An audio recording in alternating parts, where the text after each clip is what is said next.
حاضر. بسم اللہ الرحمن الرحیم، الحمد للہ رب العالمین، وصلی اللہ وسلم وبارک علی نبینا محمد وعلی آلہ وصحبہ اجمعین، اما بعد۔ ہم لوگ منار السبیل فی شرح الدلیل اس کتاب میں کتاب الطہارہ پڑھنے جا رہے ہیں۔ یہ کتاب الطہارہ سب سے پہلے فقہی ترتیب میں کتاب الطہارہ ہی رکھا جاتا ہے، اور اس کے بعد ہی کتاب الصلاۃ وغیرہ کو ذکر کیا جاتا ہے۔ تو چلیں شیخ شروع کریں، پڑھ لیں، پہلے کتاب کی عبارت پڑھ لیں۔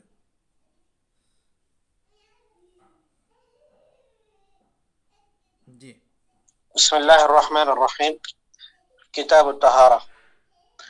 وهي رفع الحدث أي زوال الوصف القائم بالبدن المانع من الصلاة ونحوها، وزوال الخبث أي النجاسة، أو زوال حكمها بالاستجمار أو التيمم. وأقسام الماء ثلاثة: أحدها طهور وهو الباقي على خلقته التي خلق عليها، سواء نبع من الأرض أو نزل من السماء على أي لون كان.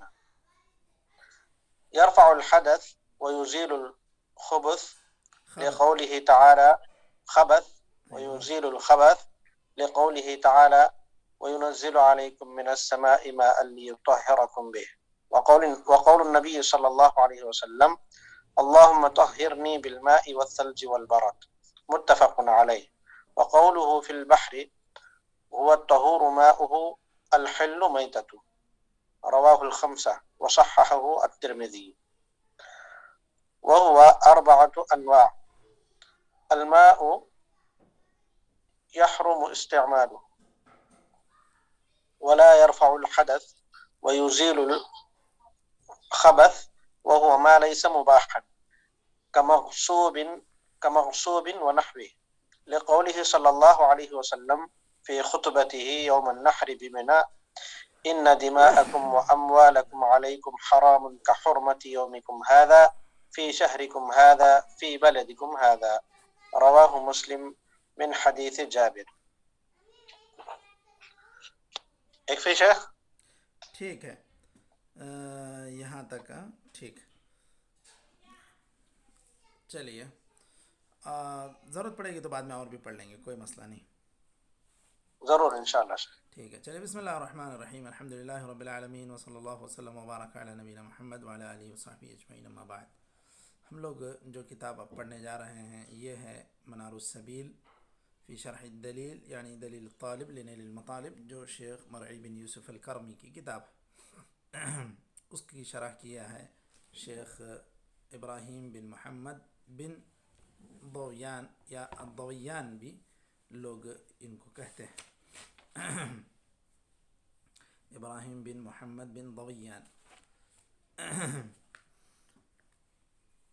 یہ جو بعض کتابوں میں متن کو بریکٹ میں لکھا گیا ہے، بعض جو لیٹسٹ نسخے ہیں اس کے اندر دونوں کا کلر الگ کر دیا جاتا ہے۔ مثال کے طور پر میرے پاس جو نسخہ ہے اس کے اندر لال کلر میں جو ہے وہ متن ہے، اور بلیک میں جو ہے وہ اس کی شرح ہے۔ بعض اس میں جو ابھی پی ڈی ایف کا نسخہ میں شیئر کیا تھا اس کے اندر متن کو موٹے فونٹ میں لکھا جاتا ہے، اور جو شرح ہے اس کو باریک فونٹ میں لکھا جاتا ہے۔ تو یہ طریقہ ہے سمجھنے کا، متن کیا ہے، شرح کیا ہے۔ اسے جو بریکٹ میں ہے وہ پتہ چلے گا کہ یہ ماتن یعنی شیخ مرعی بن یوسف الکرمی، ان کی وہ تحریر ہے، وہ ان کا کلام ہے، اور جو بھی بریکٹ وغیرہ میں نہیں ہے اس کی شرح کے طور پر لکھا گیا اس کے بعد جملوں میں، وہ شرح ہے شیخ بن ضویان کی، یا شیخ ابراہیم بن محمد بن ضویان کی۔ یہ سب سے پہلے انہوں نے کتاب الطہارہ سے باب شروع کیا، یہی فقہی ترتیب ہے، کتاب الطہارہ ہی سے شروع کیا جاتا ہے۔ بعض مالکیہ نے مواقیت الصلاح سے شروع کیا ہے، اپنے بعض فقہی کتابوں کو، وہ امام مالک کی موطا جس اعتبار سے اس میں ترتیب قائم کی گئی، اس اعتبار سے انہوں نے بھی عموماً فقہی کتابوں میں اس طرح بھی ترتیب قائم کی ہے۔ یہاں یہ صاحب دلیل نے، یا دلیل الطالب لنیل المطالب کے جو مؤلف ہیں، انہوں نے بھی فقہی عمومی جو ترتیب ہے اس اعتبار سے ہی ترتیب بنائی، کتاب الطہارہ کو پہلے رکھا۔ اب الطہارہ کیا چیز ہے؟ طہارہ کی تعریف۔ طہارہ یہ ایک حسی چیز ہے۔ اب اس کو عربی میں تعریف اس کی ایسی ہوگی، وہی رفع الحدث و زوال الخبث۔ جو حسی چیز ہے، طہارت کیسے شرعی معنی میں؟ طہارت یہ ہے رفع الحدث، حدث کا ختم ہونا یا زائل ہونا، زوال الخبث نجاست کا بھی چلے جانا۔ کیسے؟ اس کی تعریف اب مزید اس کی شرح کر رہے ہیں۔ الحدث کیا چیز ہے؟ زوال الوصف القائم بالبدن المانع من الصلاة ونحوها۔ الحدث کہتے ہیں کسے؟ حدث ایک معنوی چیز۔ حدث یعنی مثال کے طور پر کوئی انسان وضو کیا تھا، ہوا خارج کیا، تو اب یہ اس کے ہوا خارج کرنے کی وجہ سے اس کے ساتھ ایک ایسا وصف لگ گیا جو اس کو نماز پڑھنے سے اور جن عبادتوں کے لیے وضو شرط ہے ان سے روکتا ہے۔ حالانکہ بظاہر انسان کے بدن میں کہیں بھی کوئی ناپاکی یا نجاست نہیں لگی، لیکن انسان کے ہوا خارج کر دینے سے وہ انسان حدث کر چکا ہے، اس وجہ سے وہ اب نماز نہیں پڑھ سکتا۔ تو اب اس کے بدن میں ایسا وصف ہے جو اسے نماز اور جن چیزوں کے لیے وضو شرط ہے اس سے روک رہا ہے۔ یہ وصف، ایسا وصف اب ختم ہو جائے، اسی کو کہتے ہیں رفع الحدث۔ الحدث یہی ہوا خارج کرنا، گویا کہ حدث کرنا ہے۔ تو طہارت یہ ہے کہ آدمی کا حدث رفع ہو جائے، یعنی ختم ہو جائے یہ وصف۔ وضو کر لے گا تو وہ ختم ہو جائے گا، تو گویا کہ اس کو طہارت حاصل ہو گئی۔ اسی طرح زوال الخبث، الخبث کہتے ہیں نجاست کو۔ نجاست یہ جو بالکل دیکھنے میں آتی ہے، پیشاب ہے، پاخانہ ہے، تو اس کا بھی ختم ہو جانا۔ او زوال حکمہا، یا کم از کم اس کا حکم کا ختم ہو جانا، یعنی یہ جو نجاست کا حکم تھا وہ اس کا حکم کیسے ختم ہوگا؟ بالاستجمار او التیمم، یا تو استجمار سے یا تیمم سے۔ مثال کے طور پر جو انسان پیشاب کیا، اس کے پاس پانی نہیں ہے، ڈھیلا ہے، تو بظاہر تو وہ ڈھیلے سے اپنی نجاست کو دور کر لے گا، تو اس کے نجاست کے ختم ہونے کا حکم اس کے اوپر لگے گا، تو یہاں کہا جائے گا زال الخبث۔ اسی طرح اگر اس کو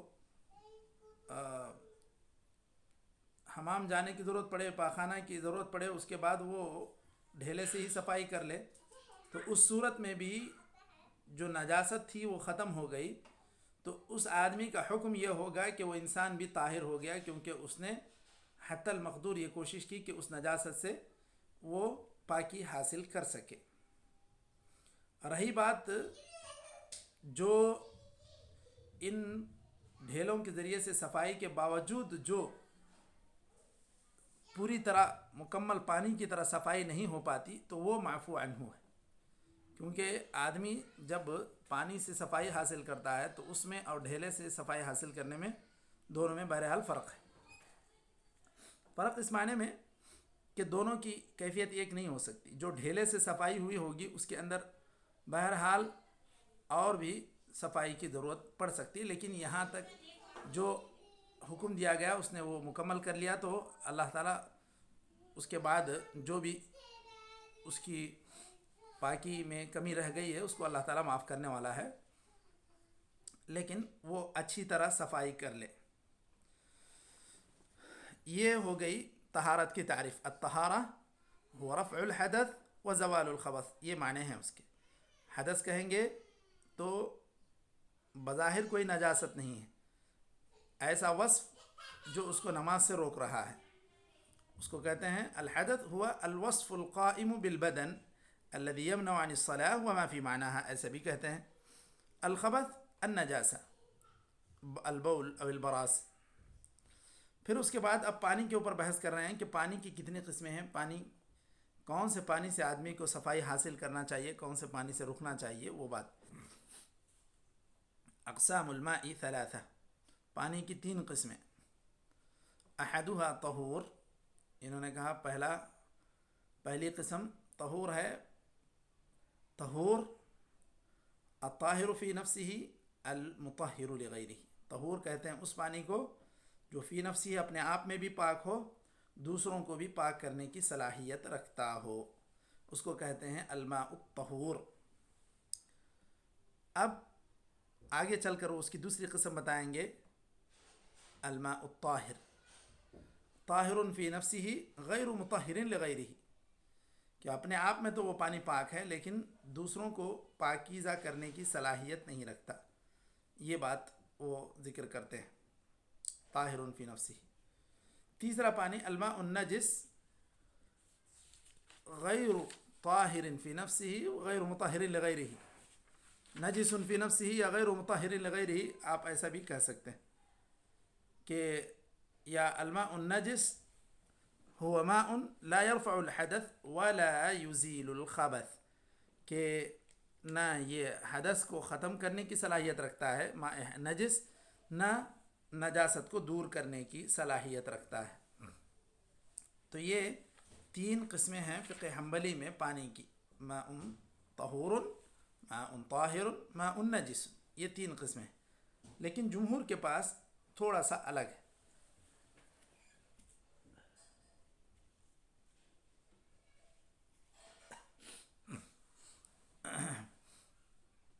جمہور کے پاس یہ ہے الماء الطاہر، الماء الطہور، اور نہیں، جمہور کے پاس بھی یہی ہے جو امام احمد کہتے ہیں، یعنی پانی کی 3 قسمیں ہیں۔ صرف کچھ لوگوں نے اس کی 2 تقسیم کی ہیں، شیخ الاسلام ابن تیمیہ، امام ابن قیم، اور متاخرین میں شیخ ابن عثیمین وغیرہ، یہ کہتے ہیں کہ یہ پانی کی صرف 2 ہی قسم ہیں، ایک تو الماء الطہور اور ایک الماء النجس، اس کے علاوہ تیسری تقسیم نہیں ہے۔ وہ دلائل کی بنیاد پر کہتے ہیں کہ پانی کی 2 ہی قسمیں ہیں، اللہ تعالیٰ نے جو پانی نازل کیا وہ پانی خود بھی پاک ہے، دوسروں کو بھی پاک کرتا ہے، اور ایک پانی جو نجاست کے لیے استعمال کیا گیا تو پھر وہ نجس ہو گیا تو وہ کسی کو پاک کرنے کی صلاحیت نہیں رکھتا۔ یہ شیخ الاسلام ابن تیمیہ اور متاخرین میں شیخ ابن عثیمین وغیرہ کا موقف ہے، اور یہ زیادہ صحیح معلوم ہوتا ہے۔ اب دیکھیے، اب یہ ایک ایک کی تعریف کریں گے، پھر اس کے بعد اس کی تقسیم کریں گے۔ اس میں سب سے پہلے انہوں نے ذکر کیا تھا کہ الماء الطہور، پہلے طہور کی تعریف کریں گے، پھر ماء طہور میں کون کون سا پانی آتا ہے اس کی وضاحت کریں گے۔ سب سے پہلے یہ کہہ رہے ہیں اقسام الماء ثلاثۃ احدها طہور وهو الباقی علی خلقته، جیسے اللہ نے پیدا کیا اس کو ویسے ہی وہ باقی ہے۔ تو مثال کے طور پر اب جو بارش کا پانی ہے اور کسی ڈبے میں آپ نے جمع کر لیا تو وہ کیا ہے؟ ماء طہور ہے، طاہر ہے۔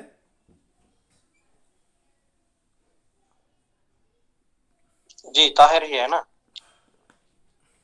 اب یہاں جمہور کی کیا کہتے ہیں جو اصطلاح ہے، یا فقہ مسئلہ حنبلی میں جو اصطلاح ہے اسی کو استعمال کریں، طہور ہے یا طاہر ہے۔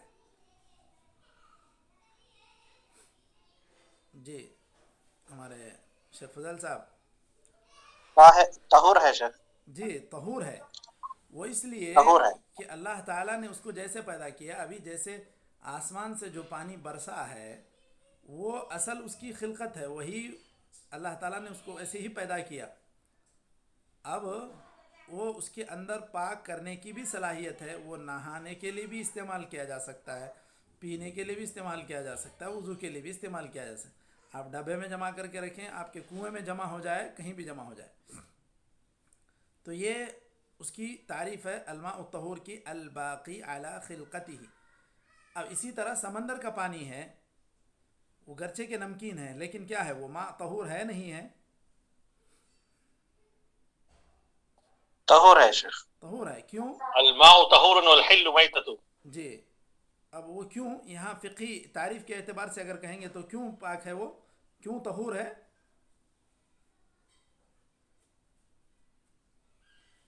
الباقی علی خلقتہ، اپنے وصف پر وہ باقی ہے. جیسے اللہ نے اس کو پیدا کیا، سمندر کے پانی کو نمکین پیدا کیا، وہ نمکین پانی اپنے وصف پر باقی ہے. ہاں، اسی طرح ماء الانہار والآبار، جتنا بھی کنوؤں کا پانی، سمندر کا پانی، نہروں کا پانی، بارش کا پانی، جو پانی اپنے وصف پر باقی ہے وہ ماء طہور ہے. یہ ایک مختصر سی بات ہے. اس میں سمجھ رہے، انہوں نے جو مختصر جملہ استعمال کیا، الباقی علی خلقتہ، اس کے اندر کوئی تبدیلی آپ نے نہیں کی، اس کے اندر آپ نے کوئی ملاوٹ نہیں کی، تو پھر وہ اپنے حالت پر جو پانی باقی ہے وہ پانی ماء طہور ہے، وہ پانی ماء طہور ہے. اسی کی انہوں نے شرح کی الباقی علی خلقتہ کی، التی خلق علیہا سواء نبع من الارض او نزل من السماء على ای لون کان. پانی جس وصف پر بھی اللہ تعالیٰ نے اس کو پیدا کیا، چاہے وہ زمین سے نکلے چاہے آسمان سے برسے، اس کا کوئی بھی کلر ہو. تو پانی کا اصل میں کوئی کلر ہے کیا مشائخ؟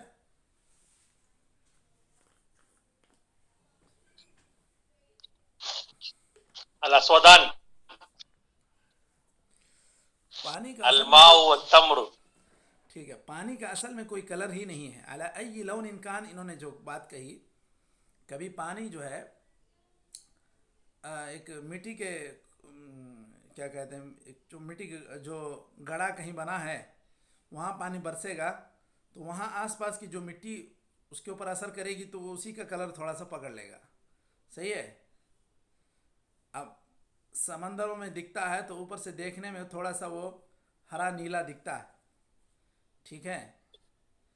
اور تو اس طرح اگر بارش کا پانی ہو تو پھر کبھی وہ اتنا صاف شفاف، جس طرح ہم فلٹر کا پانی نکال کے دیکھتے ہیں ایسا بھی وہ نہیں رہے گا، اس کا پانی کا کلر بھی اتنا صاف نہیں رہے گا. تو یہ پانی کا اصل میں ماء طہور کا کوئی کلر نہیں ہے، کوئی رنگ نہیں ہے اس کا. وہ جس جگہ میں بھی وہ پایا جائے گا وہ وہاں کے حصے کا اثر لیتا ہے. مٹی ہے تو مٹی کا اثر لے گا، آسمان سے کبھی وہ گرد و غبار کا بھی اثر لے سکتا ہے. تو اس طرح اس کا اصل میں ماء طہور کا کوئی کلر نہیں ہے. علی ای لون کان، انہوں نے یہی بات کہی. اس کے بعد اب یہ ماء طہور، اس کی خصوصیت کیا ہے؟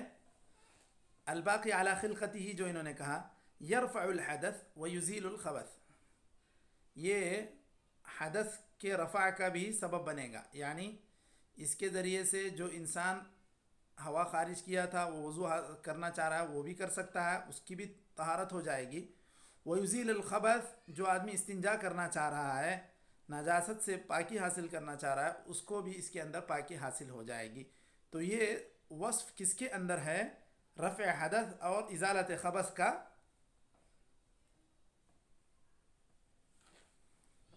ماء طہور. جی بالکل، ماء طہور میں یہ وصف ہے. تو ماء طہور کے اوصاف میں یہ ہے، وہ ماء یرفع الحدث ویزیل الخبث. ٹھیک ہے. کیا فضیل بھائی، شیخ بات واضح ہو رہی ہے کہ نہیں ہو رہی؟ جی بالکل بالکل بالکل. اب یہ بات کہ کیسے پتہ چلے گا کہ یہ پانی ہی رفع حدث اور ازالت خبث کا سبب بن سکتا ہے یا پاکی حاصل کرنے کے لیے وجہ بن سکتا ہے؟ اللہ تعالیٰ کے قول سے اس کی دلیل ہے. وَيُنَزِّلُ عَلَيْكُم مِّنَ السَّمَاءِ مَاءً لِيُطَهِّرَكُم بِهِ. اللہ تعالیٰ نے کہا پانی آسمان سے اللہ تعالیٰ نے تمہارے لیے نازل کیا تاکہ تم کو وہ اس کے ذریعے پاک کرے. تو پتہ یہ چلا کہ ما نزل من السماء ماء طہور، جو آسمان سے جو پانی برستا ہے وہ ماء طہور ہے، کیونکہ اللہ تعالیٰ نے خود کہا لیطہرکم بہ. اگر وہ پانی پاک کرنے والا نہ ہوتا تو اللہ تعالیٰ نہیں کہتا لیطہرکم بہ. جب اللہ تعالیٰ نے کہا لیطہرکم بہ تو اس سے پتہ چلا کہ ماء طہور ہی تطہیر کی اس کے اندر صلاحیت ہے، اس کے اندر پاکیزہ کرنے کی صلاحیت ہے. ایک تو قرآنی آیت سے یہ بات معلوم ہو گئی، اور اللہ کے رسول صلی اللہ علیہ وسلم کی دعا ہے. آپ صلی اللہ علیہ وسلم نے کہا اللہم طہرنی بالماء والثلج والبرد، اے اللہ مجھے پاک کر دے پانی سے، برف سے، اولے سے. تو یہاں پتہ چلا کہ پانی سے پاکیزگی حاصل ہو سکتی ہے، خود حدیث سے واضح ہوا. یہ حدیث بخاری و مسلم میں ہے.